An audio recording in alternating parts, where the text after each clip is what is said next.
Hey, what's going on everybody? It's etaprime back here again. Today we're going to be turning this $99 Black Friday iPhone into a gaming console, be it a handheld or we could use it as a standalone console connected to a larger display. Every year around Black Friday or Cyber Monday, I try to find a good deal on an Android device. And this year we did see some really cheap Android devices, but none of them are going to put out the performance that this will at this price point. This is a prepaid iPhone SE on Walmart Straight Talk. Now, I didn't have to do any kind of activation or anything like that. I didn't even put the SIM card in it. I've just got it connected to Wi-Fi, so basically it's like an iPod Touch right now. And these were going for $99 at Walmart. Now, at the time of making this video, they still might be up for sale at that price point. But yeah, I mean, from what I've tested so far, it really isn't that bad. I would have loved to pick up an Android device at this price point that's going to put out the performance we're going to see in this video. But there's nothing on the market right now unless you go used with it. And yeah, this actually handles PSP, Gamecube, and Wii really well. We'll take a look at that in just a little bit, but I wanted to get some of the accessories out of the way. Now, all of this isn't totally necessary to game on an iPhone like this, but you know, if you wanted a controller, I would personally just recommend like an Xbox One controller connected over Bluetooth. And in order to get this connected to a larger display, we do need a Lightning to HDMI adapter. These are really cheap on Amazon. You can pick up a third-party one for under $10. So what we have here is a 2020 iPhone SE. We've got a 4.7-inch display, 3 GB of RAM, the Apple A13 CPU, and 64 GB of storage. Really doesn't sound like much on paper, and to tell you the truth, I never really gave these a second thought until I got my hands on one and started testing out some gaming and emulation. And what I found out so far is this is pretty much on par with the Snapdragon 855 Plus, but you know, when it comes to CPU performance, this is actually packing a little more of a punch in single core and multi-core performance. So the first thing I did here was run a few benchmarks, and we've got Geekbench 5 here coming in with a single core of 1328, multi 3127. If we take a look at the Snapdragon 855 Plus, close to 800 on single core, and we're right there at around 2700 on the multi-core score. So yeah, I was actually really impressed to see that this was outperforming it by quite a bit on the CPU. And in fact, this is actually beating out the Snapdragon 888 in single core performance. And again, it's beating out that 855 when it comes to GPU performance also. I ran 3D Mark Wildlife, we maxed that out, and with Wildlife Extreme, we got a 2010. The Snapdragon 855 Plus is around 1100 at its best. And finally, I ran the Antutu benchmark, and this is a bit different from the Android version. If we were able to run the Android version here, I'm pretty sure we'd get a higher score, but we're right there at 582,538 on the iPhone SE. So overall, these synthetic benchmarks aren't looking bad at all, especially given the price coming in at $99 for this thing. So really, to have a good handheld device, you're going to need some physical controls. Like I mentioned, Xbox controller is probably the way to go. You could also go with a PS4 or PS5 controller. Great compatibility with those controllers connected over Bluetooth with iOS. Or you could up it a little bit by getting a telescopic controller. Now personally, I prefer using the backbone controllers for these iPhones. They are a bit expensive, but they do make two different variants. We've got the base black version here. Really nice controller, and we've also got the PlayStation edition, and really the only difference here is the color and the aesthetic. We've got the PlayStation labeled buttons on here, but with either one of these, we're just going to plug right into that Lightning port.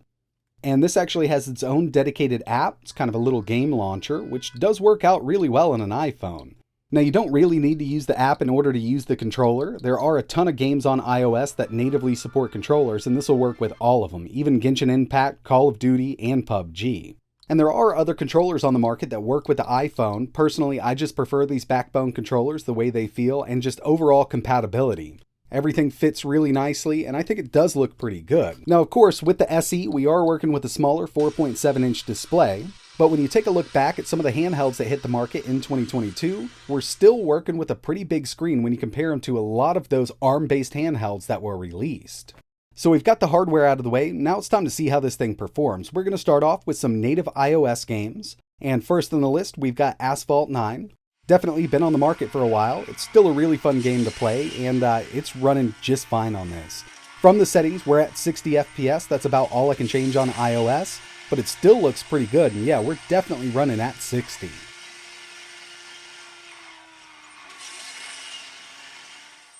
Another one that actually performs really well on this device is Diablo Immortal. 60 FPS, high settings, and initially I went into this at medium, but I didn't notice any kind of hiccup, so I just took it up to high. Unfortunately, we can't go to ultra with this device. It's just kind of grayed out from the settings, but high still looks great.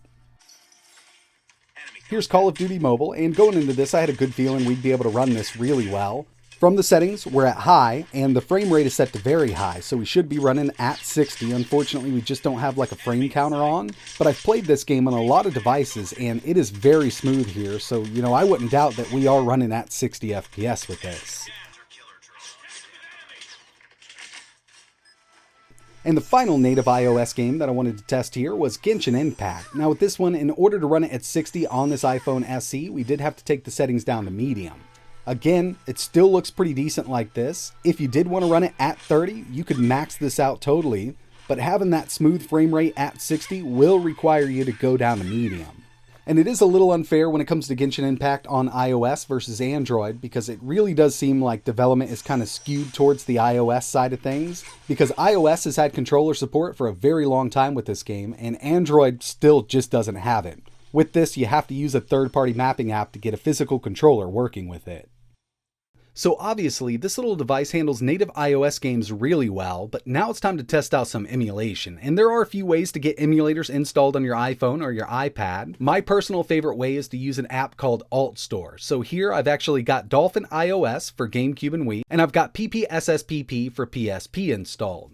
With the AltStore, you don't have to jailbreak your device. Basically, what you're doing is using your own free Apple developer account to sign these applications so you can sideload them and run them on your non-jailbroken device. Now, there are a few limitations here. If you're using a free Apple developer account, you can only sideload up to 3 applications at a time on your iPhone, and AltStore is actually going to be one of those, so we can do 2 emulators. But if you didn't want to go full standalone with like PSP, you could go with RetroArch. That way we have a ton of different emulators built in right there, but I wanted to go with some of the higher end emulators here just to see what we could do. And unfortunately, at the time of making this video, we do not have a PS2 emulator that really works on iOS yet. But I definitely wanted to show some PSP off. Go into settings here, OpenGL back in. I didn't even try to swap over to Vulkan. We're at 3x resolution with no hacks.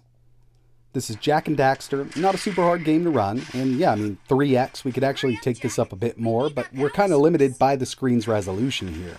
Not the highest resolution iPhone on the market, but at 3x it does make these games look great.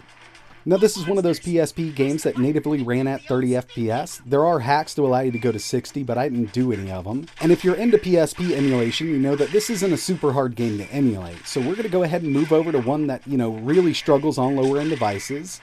And that's going to be Chains of Olympus. Another couple that I tested here were Midnight Club Dub Edition and even Killzone at 3x with that OpenGL back in, and they ran at full speed. So we'll go ahead and load this up. Let me show you what I'm working with here. OpenGL, 3x, no hacks, and we'll get right into some gameplay here.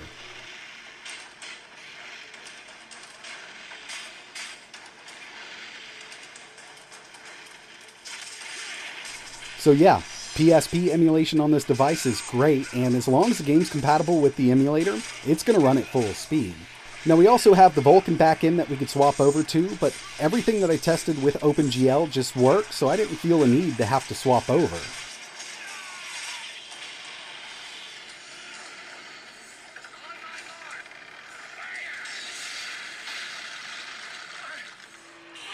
And of course, we had to test out some Gamecube and Wii emulation using Dolphin iOS. Now I've done a video with iPad showing you really how to set this up and everything that this little emulator can do, and I actually wasn't expecting it to run this well on the A13. We've got Automodelista, which is a harder one to emulate on lower end ARM devices. We're at the native resolution, Vulkan back in, and it's running at 60 FPS. Really great performance here, even with a lot of the Wii games that I tested. Here's Tatsunoko vs. Capcom, my favorite fighting game for Wii. We're still using the Vulkan backend at the native resolution.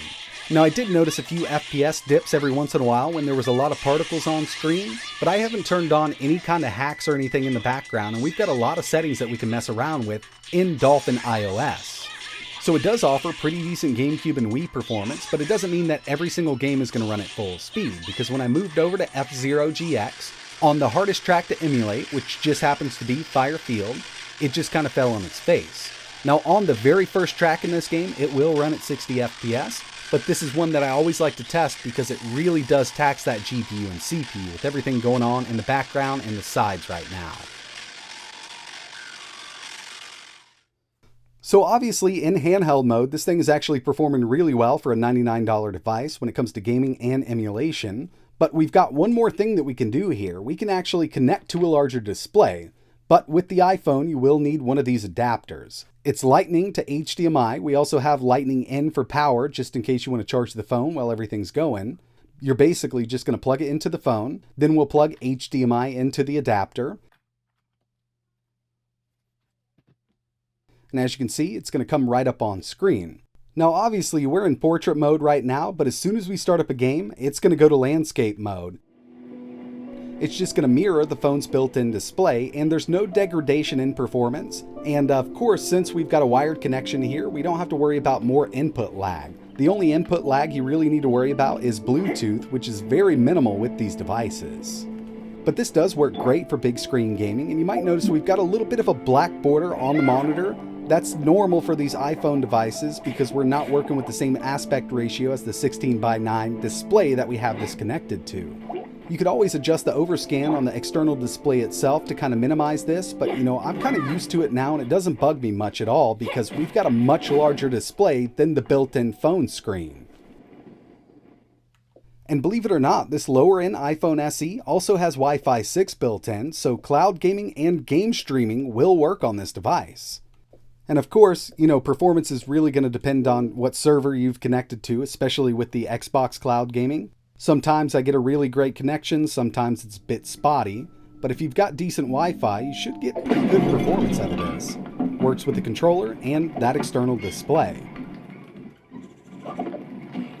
So overall, this actually worked out much better than I thought it was gonna, and I didn't just go out seeking an iPhone. I went to a few stores on Black Friday trying to find some good deals on Android devices and came across this for $99. And I figured, if I wasn't getting good performance or it didn't work out at all, I could always return it. But yeah, this actually is really impressive to see what this thing can do at this price point. Now, I wouldn't buy one of these at full price, and these are definitely getting a bit old. This one came out in 2020. But as you saw from this video, it's still putting out some really decent performance, and it's beaten any other $99 or below Android device on the market. Now, I'm talking buy one straight up for $99, even when it's on sale. I personally haven't been able to find anything that'll put out the kind of performance we saw in this video. Now, would I recommend buying one of these and setting it up like this? In the end, it's really up to you. If you want a secondary device to mess around with, you don't mind tinkering a little bit, then this could be a cool little project that you could set up. Or just skip it all together, save that $100, and put it towards a newer Android device down the road. But that's going to wrap it up for this one. Really appreciate you watching. If there's anything else you want to see tested on this, just let me know in the comments below, and I will leave a few links in the description to some of the items that I used. Not sure if these are still going for $99 at Walmart at the time of this going live, but you can always check back. And I've seen these on sale all the time. This is the Straight Talk version. If you have any questions, let me know down below. And like always, thanks for watching.